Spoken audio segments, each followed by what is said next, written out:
r/askcredit. What is the stupidest thing you've ever done? When I was a kid I had really dry eyes for a time and I told my sister. Between us we decided that the best course of action was to smear a bunch of my mom's face cream into my eyes to try and stop the dryness.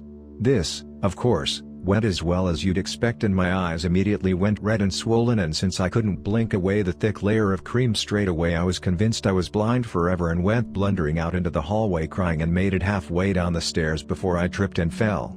I like to imagine my parents hearing the commotion and seeing one child rolling down the stairs screaming and crying with two giant lavender-scented blobs of cream for eyeballs and the other child staring in horror from the top of the stairs desperately trying to wipe the incriminating lotion off her hands. I didn't do it, but I nearly jumped off a 30-meter drop without a safety cable attached to me. I think it was meant to be a bungee thing without bouncing back up. I was just so ready to get it over with. I didn't look before I leapt and the guy on the deck with me grabbed me when he saw I was ready to jump and yelled holy. I haven't attached the cable yet. Nearly died over something so stupid. My excuse is that I was 14 at the time. Edit. Wow, this blew up. My top comment is how I was a fool during my teen years. Great. A little background: I had my eyes shut the whole time I was up there. So when he attached the harness and said all set, I thought that was my cue to go. Was baking bread and had a Pyrex dish with water in the bottom of the oven for moisture. Checked the oven, water was gone. I decide I need to pour more water in. A split-second flash of what would happen goes through my brain, but I do it anyway. Cool tap water, hot Pyrex, and boom. Stuff explodes everywhere. I've been finding random bits of Pyrex in my kitchen for years now. So, that. And heroin. I was 4 or 5 years old and my little brothers and I were jumping on our parents' waterbed with Q-tips in our ears cause we thought it looked funny. I was jealous that my brothers both had Q-tips that were bent in silly shapes in their ears while mine were perfectly straight.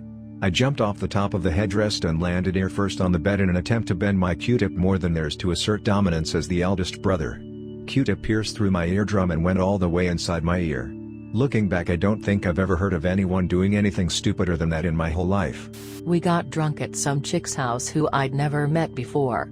The place got pretty trashed, so when she went to bring a friend home she asked if we'd clean up a bit. I'm still pretty lit at this point and see all these half-full cups all over. The kitchen sink was full, so the best idea I could come up with was vacuum out a liquid and dump the cups. It makes the funniest gurgling, slurping sound I've ever heard, so I go about sucking up about 100 ounces of liquid into this vacuum. The chick comes home while I'm about 90% through all the glasses and stops dead. I turn around and look at the vacuum, which is one of those old ones with a fabric bag on it, and it's a deluge of jungle juice pouring into the carpet. I turn back to her, completely deadpan, as the concept of what's happening is only now dawning on my alcohol-soaked brain, and say, "Your vacuum cleaner's drunk." She promptly kicked us out and I never saw the poor girl again.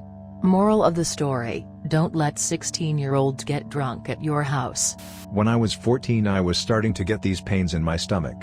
After about a week they were crippling. I realized that I hadn't pooped in a while and that I was extremely constipated.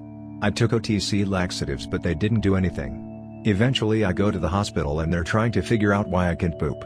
I'm laying in the bed in excruciating pain and the doctor asks me to try and remember the last time I had pooped. I thought and then it dawned on me. The last time I had pooped was on February 14th, Valentine's Day. This turned out to be significant because it was on that day that my teacher had brought in a bunch of muffins for the class. Being a 14 years old, one of my friends dared me to eat the muffin wrapper. Which I did. I told this story to the doctor. The doctor said it was probably obstructing my intestines, and they would try a water suppository to flush it out. I was a very smart kid, but I remember my dad looking at me like I was a complete moron. Luckily the suppository worked and I had about 3 to 4 weeks of S come out. Edit, by popular request. How big was the poop? When you get the suppository they tell you to wait as long as you can so the water makes it as far up the intestinal tract as possible. I waited maybe 15 to 20 minutes before I couldn't handle the sensation anymore. I scurry over to the toilet they have waiting for me.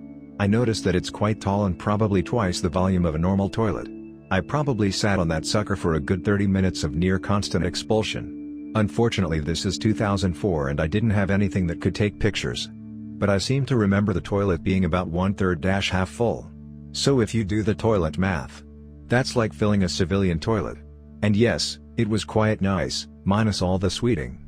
I called the cops on myself because I thought I saw a ghost. Was working midnight shift at an old movie theater. After the last person left, I confused the shadow of my torso reflecting onto the empty movie screen for a disembodied ghost. I ran and told the manager, and because I had planted the ghost idea in his mind, he went in, saw his shadow and decided there was in fact a ghost, and called the cops. A cop arrived, we told him what we thought we saw, he rolled his eyes at us and went into the theater. But we had planted the idea in his mind already too, and he came out with his hand on his gun and a bit pale in the face. He called more cops. A second cop arrived, went into the theater, realized we had seen our own shadows, and came out laughing his off at all three of us. Manager and I were embarrassed, but that poor first cop. Eventually there were 10 cops there and some were laughing so hard at him that they had to support themselves on the sides of their squad cars. Between bouts of laughter, one made a spooky ghost sound, and another mimed putting him in handcuffs as they both laughed even harder, and that made all the rest of them completely lose their minds laughing. I was 4 or 5 years old and my little brothers and I were jumping on our parents' water bed with Q-tips in our ears cause we thought it looked funny. I was jealous that my brothers both had Q-tips that were bent in silly shapes in their ears while mine were perfectly straight.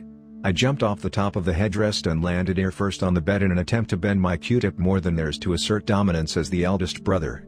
Q-tip pierced through my eardrum and went all the way inside my ear. Looking back, I don't think I've ever heard of anyone doing anything stupider than that in my whole life. Had a friend move in with me and my girlfriend because his depression was worsening due to living with his mom at 26. Gradually began bad-mouthing me in front of and behind my back to my girlfriend. This evolved into her going to him with things she didn't like or agree with in our relationship. This ended up leaving me virtually homeless to be with him when she kicked me out during Christmas/a New Year's holiday. Getting addicted to heroin. Last used was June 2017 when my stuff was cut with fentanyl and I overdosed standing in line at a CVS to buy insulin needles. Good thing I didn't get a chance to put it in my arm. Smoking cigarettes was probably the dumbest thing I ever did. I only smoked for a few years in my youth and I quit years ago, but I'm afraid of any lingering effects that might crop up as I get older. Hiding in a basement with my cousins at their house, burning styrofoam with a lighter we stole. Decided to pour a cup or so of gasoline on it. It inevitably exploded onto us all. We all ran out of the basement while on fire, went out pretty quickly / only burned the clothes, and ran straight to the grown-ups upstairs. Luckily they stopped the fire from spreading in the basement, and unluckily we got the butt whooping of a lifetime. When I was in college, about 19 to 20 years old, my friend and I, both female, both super drunk, were standing outside a gas station at about 2 a.m. waiting for someone of age to come along and buy us beer. Eventually a few slightly older guys that we'd never seen before came by and said they had beer back at their place and would we like to go hang out with them? We thought that was an idea.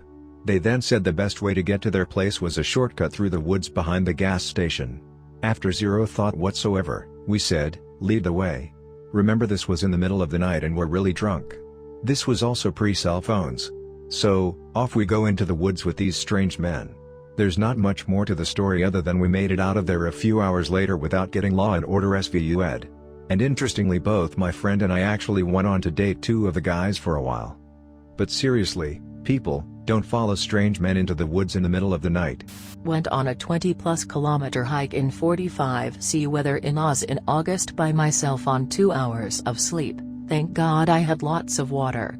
I got lost but thankfully after 2 hours found my way out.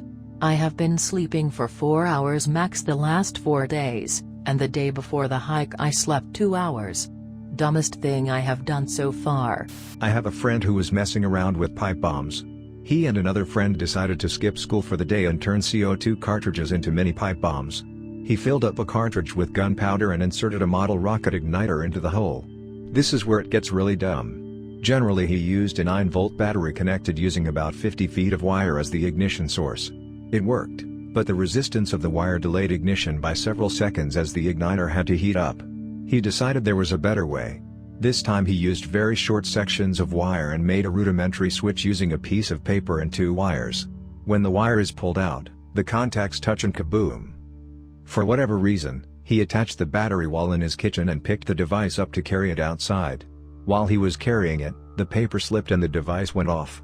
By some miracle he actually survived, but lost part of a middle finger and had shrapnel injuries to both hands, arms, face, including eyes, chest, and groin. My other friend was not injured but was covered in blood and human tissue.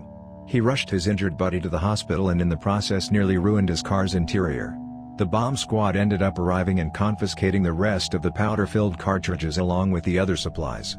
Charges were considered, but not pursued due to his injuries. His mom got the worst of it all. Not only was her 17-year-old injured and in the hospital, but she also had to clean chunks of meat and blood from the ceiling and every surface in the kitchen. To this day we call him Nubs.